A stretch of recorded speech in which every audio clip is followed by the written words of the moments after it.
खुसी लाग्यो आज 8 वर्ष पश्चात फेरि नरसिंह अवतार हुने गरिरहेको छु म त्यसको प्रदर्शनको क्रममा फेरि पूर्व आउने मौका मिल्यो पूर्वका जति पनि दर्शकहरू हुनुहुन्छ दिदीबहिनी दाजुभाइहरू उहाँले यतिका लामो समयसम्म नेपाली चलचित्रलाई साथ दिइरहनु भएको छ म अपेक्षा राख्छु कि नरसिंह उहाँहरूलाई मनपर्छ होला उहाँ साथ दिनुहुन्छ होला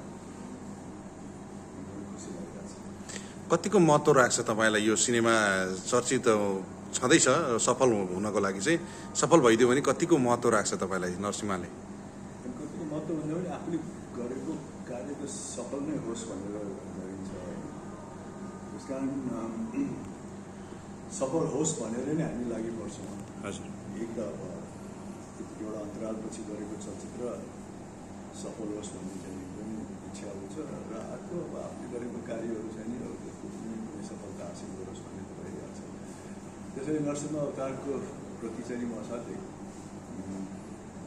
गाँसेको छु किनकि एक हिसाबले धेरै वर्ष चलचित्र गरे पनि एउटा अन्तरालपछि गर्दाखेरि कता कता पहिलो चलचित्र गए जस्तो महसुस भइरहेको छ। यो 8 वर्ष पछाडि त पहिलो नि भयो, अब निरन्तरता कतिको हुनेछ सिनेमामा? भइहाल्छ नि म यही 8 वर्ष पश्चात गरे पनि क्षेत्रमा त यही क्षेत्रमा थिएँ नि त गाँसी नै राख्नु नेपाली दर्शकहरूले बुझ्नु भएको छैन। हजुर नेपाली दर्शकहरूसँग कुनै न कुनै हिसाबबाट गाँसीको जसरी विभिन्न चाहे सांस्कृतिक कार्यक्रम होस् विभिन्न नाचगान होस् या विभिन्न युट्युबमा विभिन्न सामग्री टेलिभिजनमा आउने सामग्री र अहिले नरसिंह अवतारको रिलिज पश्चात त्यहाँदेखि लागेको दर्शकहरूले अझै पनि मलाई चाहिँ आफ्नो आत्मसात गरिरहनु भएको छ।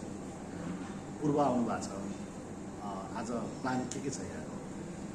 पूर्व हामी वृत्तामूल यहाँ अहिले आज यहाँ आयौँ त्यस पश्चात हामी अब बिस्तारै यो क्षेत्र मैले अघि भने जस्तो नेपाली चलचित्रको चाहिँ अत्याधिक भवन भएको चलचित्र पनि हो एउटा होइन मतलब थोरै दूरीमा त्यस कारण हामी यहीँबाट अब विराटनगरसम्म नै जान्छौँ बिचको सबै डमर बिर्तामोड इटरी धरान हुँदै विराटनगर हुँदै पूर्व भन्ने बित्तिकै हामीले यही बुझ्छौँ त्यस कारण यो पुरै एरिया चाहिँ हामी कभर गर्ने चाहिँ यसमा छौँ।